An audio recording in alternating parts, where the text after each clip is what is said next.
The bullet punches into Kong Min-jae's chest, he hits the concrete, hears his former teammates talking about a client leak, and just as one of them raises a gun for the finishing shot, another scent flares in his mind, wet forest and blood, like something's already dragging him somewhere else. He opens his eyes inside a beast's body, claws dig into the dirt, his balance collapses, and he goes down hard, hearing a growl where his voice should be. He forces himself up again and again until he finally steadies, jaw clenched in anger. A deep alpha predator's roar rolls in the distance, and his body drops low on its own. He fights it, forces himself up and takes a step, but every movement feels wrong, like learning to walk again under pressure. A small animal bursts from the brush, and he moves before thinking, leap, strike, crunch. He eats, at first with disgust, then faster, and something warm flares in his chest, mana, raw energy feeding his body. He tests himself, no speech, just growls, movements sharp but unstable. He rakes a tree, leaving a mark, and realizes territory will be his first tool to survive. At the stream, he sees his reflection, a black tiger with yellow eyes. Upstream, he finds a carcass and risks taking meat, but a gray wolf steps out of the brush, guarding it. The wolf lunges, he doesn't meet it head-on, circles instead, breaks distance, and goes for the neck. The fight is short and dirty, and he finishes it fast, ripping out the core, a dense knot of mana. Absorbing it hits like a surge, his body trembles, then steadies. He locks in the rule, core speed growth, and moves deeper, avoiding open ground. In the grass, he hears a human cry and finds a girl in the wreck of a cart. She sees him, grabs a rock, and throws it, hitting his face, and he doesn't dodge, lowering himself instead, showing he's not a threat. Wolves slip out of the brush, and he steps between them and the girl. A quick fight, fast strikes, and the pack backs off, giving space. The girl whispers Ariel, clutching her wound. He lies beside her, forming a barrier, and stays on guard until she falls asleep. In the morning, he nudges her to move, leads slowly, matching her pace. Along the way, he drops food, and she eats, grimacing but not refusing. By the water, she washes blood away, and for a moment, a golden pattern flickers in the reflection. She touches her wound, and faint light pulls the skin together, magic, for the first time. He notes it, short healing, high cost, decides she needs to learn, but quietly. They find shelter under roots. He checks the entrance, marks the area, while she struggles to start a fire, failing, getting frustrated, until after several tries, a weak flame catches. He endures the fire, seeing the benefit, heads out to hunt, takes down a boar using the slope, and returns with meat, feeling the boost from its core. A scent at the entrance, 2 hunters inspect the cave, and he strikes from shadow, but takes a bolt to the shoulder before finishing them. Ariel tries to stop the bleeding. Her light comes stronger this time. The wound closes part way, but she goes pale and collapses, drained. He buries the bodies, burns the traces, but hears signals from others, decides they can't stay. They move deeper. He teaches her gestures, stop, quiet, and she picks them up fast, but crossing a stretch, a troop of monkeys attacks, forcing a quick retreat. In the ruins, stone symbols react to Ariel. She whispers strange words, and a niche opens with a crystal, concentrated mana. He feels danger. From the shadows, a stone lizard emerges, a guardian. The fight drags, he breaks its joints, and finally crushes its neck. The core sharpens his mana control. The crystal strengthens Ariel, but she can barely stand. He decides rest, fortify. At night, small predators test the edges. He shows strength, and they back off. By morning, he tries channeling mana into strikes, stabilizing the effect. Ariel learns to hold the light, matching his breathing rhythm. Control improves, but the cost stays high.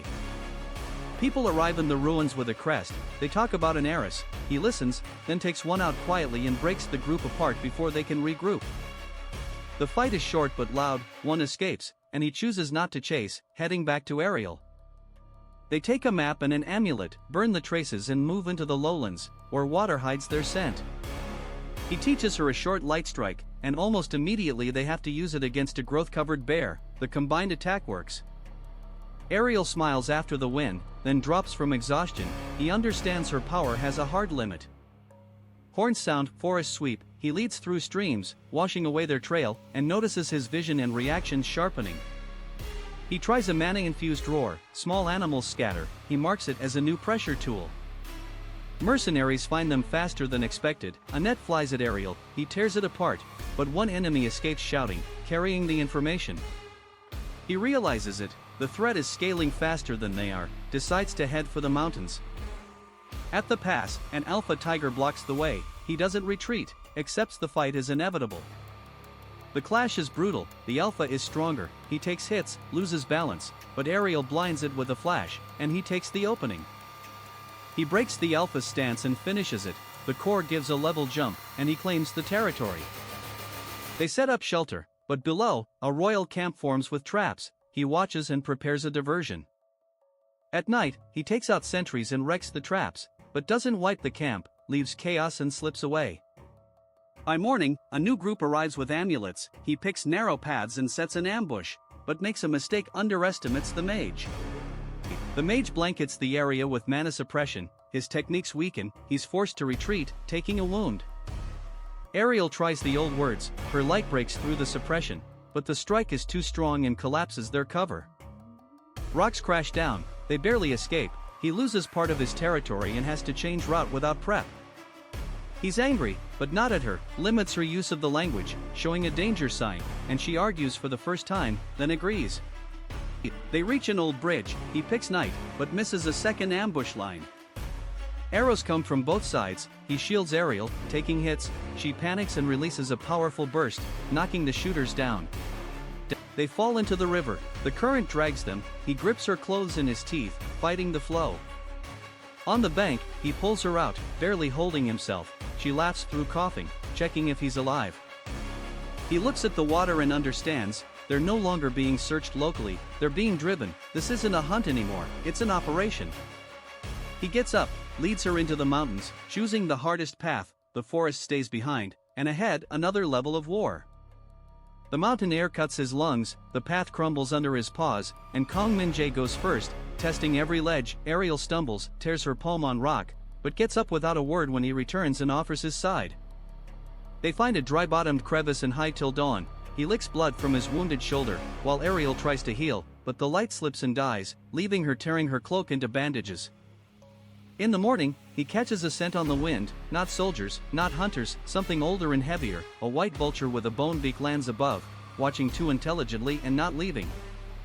He attacks first, doesn't let it cry out, but the vulture takes to the air and rakes his back with claws. Ariel fires a blind flash, the bird loses height, and he reaches it, snapping its neck against stone.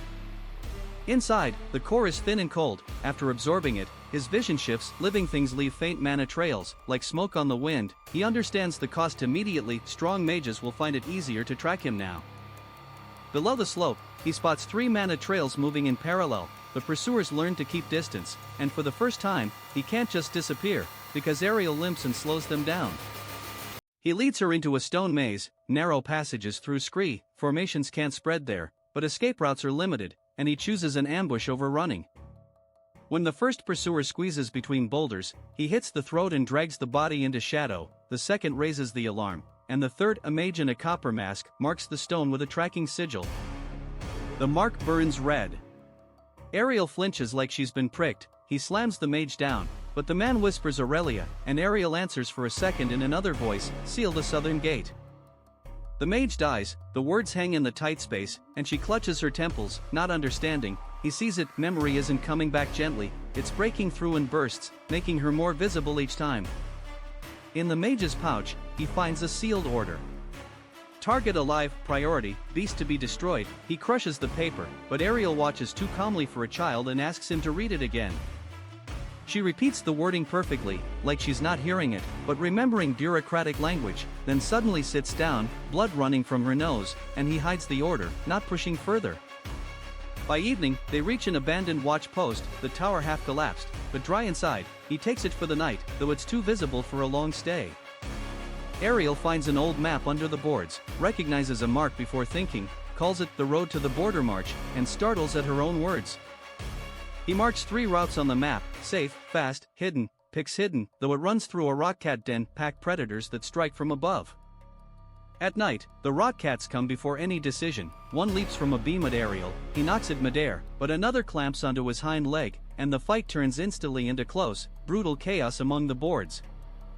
Instead of flashing, Ariel whispers a short word, the floor under one cat frosts over, it slips, snapping its neck against the wall, and she stares at her own hands in shock. After the fight, he ignores the cores at first, drives her toward the exit, the smell of blood will draw more. Only on the slope does he return for one core, no time for more. The boost brings a new skill, a short mana dash, a burst of movement. He tests it on a rock and nearly slips off, learning the cost the hard way. They move along the hidden path. Ariel stays quiet longer than usual. When he looks back, she walks with clenched fists and suddenly asks if he's killed people before, not like a child, but like a ruler in interrogation. He can't explain in words, just meets her gaze without looking away. She nods like that's enough, and for the first time walks slightly behind, as someone who accepts protection consciously. By noon, wet snow starts falling, tracks grow clearer, scents dull. It's harder to lead by smell, evening the odds. Now both sides can make mistakes. On a narrow ledge, two royal scouts catch up. One throws a hooked chain, catching his neck, and Kong Min-jae can't dodge on the slick rock. He goes down on his side, the chain drags him toward the drop. Ariel strikes the rock with a frost pattern, cracking it under the scout's feet, and he falls instead, releasing the chain. The second lunges for her, but she doesn't step back, slices the air with her hand, and a shortwave slams his chest. It's weak, but enough for him to finish the enemy. After the fight, she trembles, not from cold, but from almost killing someone. He touches her shoulder with his muzzle, and she's angry at herself, not crying, a change that unsettles him more than the snow. Below the pass, they see smoke from dozens of fires. A military camp blocks the valley. Going through is impossible. Going around costs days they don't have. He decides to go higher, to the Dead Ridge, a place without beasts. Locals avoid it because of mana fractures, or magic behaves like a broken weapon. The climb hits them both hard. In the fracture zone, his dash glitches, and Ariel says sounds feel both near and far at once, but keeps going, teeth clenched. On the ridge, they find a circle of black stones, rusted spikes in the ground, remains of an ancient line. Ariel traces one and quietly says, they held the north here for 3 days, like she was there. In the same moment, bone guardians rise from the snow, old warriors bound to the place. He moves fast, pulling them away from Ariel, but in the fractured mana zone, every strike feels heavy and dull.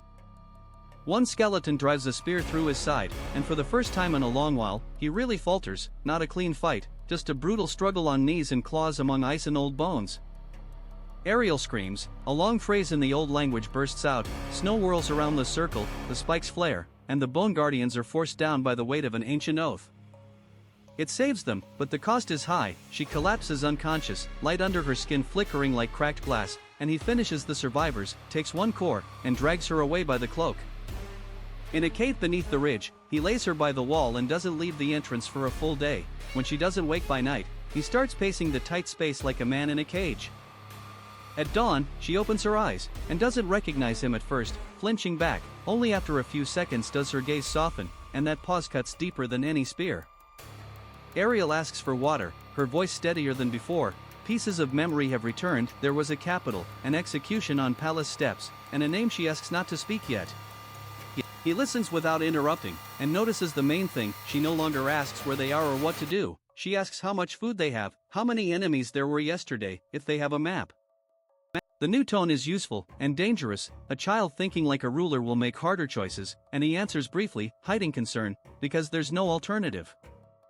Following the map, they reach an ancient pass, leading to Ravenhold, northern borderlands. Fewer nobles, more mercenaries, easier to disappear in the chaos. On the descent, they find a looted caravan, broken cages, dead drivers, slaver marks. Ariel freezes at a small boot in the mud, while he scans for survivors by mana trail. A boy, about 10, is alive, hiding under a cart. He sees the tiger and goes speechless, and Ariel finds the strength to speak softly, promising to lead him down. It's a mistake Min-jae sees immediately. A third person means noise, trail, speed, risk, but leaving the boy would cost her trust, and he gives in, choosing the worst logic. The boy's name is Toma. He talks fast, afraid of silence. Within an hour, he's asking if the tiger will eat him at night, and Ariel laughs for real for the first time since the ridge. The laughter costs them. Slaver hunters are tracking the caravan, and now there are 3 of them in the snow. Min-jae feels irritation at his own choice, but doesn't drop the boy. He leads them through a spruce forest, keeping Toma between himself and Ariel, and by evening sets a false camp blood scent in tracks leading toward a swamp. The plan almost works, but Toma panics and coughs when the hunters pass close. One notices movement, and Min-jae has to attack earlier than planned. The fight goes wrong. He kills too fast, a third cuts Ariel's forearm, and a fourth escapes on skis down the slope. The mistake costs them on 3 fronts at once. Ariel presses her wound, doesn't blame the boy, and that makes Min-jae angrier, not at Toma, but at himself. He took extra risk and now they have a trail leak, blood, and faster pursuit. Toma, stammering, says the slavers had a buyer from Hauswalter, a noble house in the march. It's the first concrete name below, and it smells like politics, not just a hunt. They reach the outskirts of Ravenhold at sunset, gray walls, black roofs, a market at the gates, and soldiers who don't check everyone, only those worth more money. The city is no place for a tiger. It breaks their usual pattern. He takes Ariel and Toma to a ruined mill across the river, then watches the gates until dark. Ariel suggests going in alone, posing as a runaway, and there's too much adult calculation in her voice. He bares his teeth, slams his tail, rejecting it, and she calls him a coward for the first time. It lands clean, because he is thinking like a guard, not a player. He steps away to a breach in the wall, holding back his response so he doesn't scare her with a growl. An hour later, she comes to him, brings stale bread for Toma and sits beside him, apologizes not for the words, but the tone, and offers another plan. Contacts through the lower levels, not the gates. At night, Toma leads them to a riverside laundry, where his aunt works. The woman sees the tiger, almost screams, but stops when Ariel shows a slaver mark from a torn cage. The aunt hides the children in the basement, says Hauswalter is buying rare assets, and there's already a description of a white-haired girl in the city. The rumor arrived before they did. Min-jae stays in the laundry yard, hidden by a canopy and steam from the vats. It's cramped, humiliating, but for the first time there's not just shelter, there's a network. Ariel washes her face, puts on a borrowed gray dress. When she comes up cleaner and sharper, the aunt steps back without thinking, sensing upbringing, not age.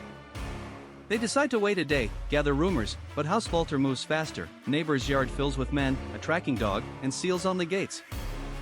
Min-jae senses the dog first, takes it down quietly under the bridge, but it yelps before dying, and the street starts listening instantly. They have to leave now. The aunt gives them keys to an old canal warehouse, and Toma refuses to stay, clinging to Ariel's hand so tightly she doesn't argue. The warehouse smells of flour, mold, and river water. Min-jae checks breaches, while Ariel spreads a canal map on the floor and, for the first time, starts planning like a small unit commander. She suggests using the heiress rumor, feeding a false trail to the southern gates, then hitting the Volter archives where records of purchases should be kept.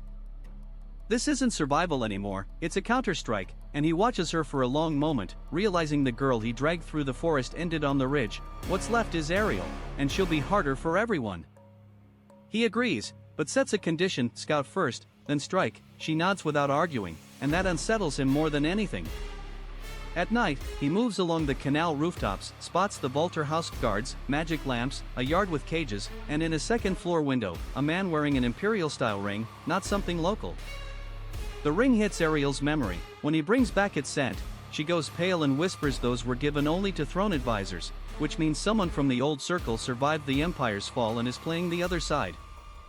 That changes everything. The enemy might not just be the kingdom, but their own. Min-jae understands they won't be pulled out by chance anymore. Someone's calculation is in play. Footsteps outside the warehouse wall, a short whistle, a yard guard signal. He takes position by the door. Ariel snuffs the lamp with her palm, and their small unit meets a city siege the same way they once met the forest knight.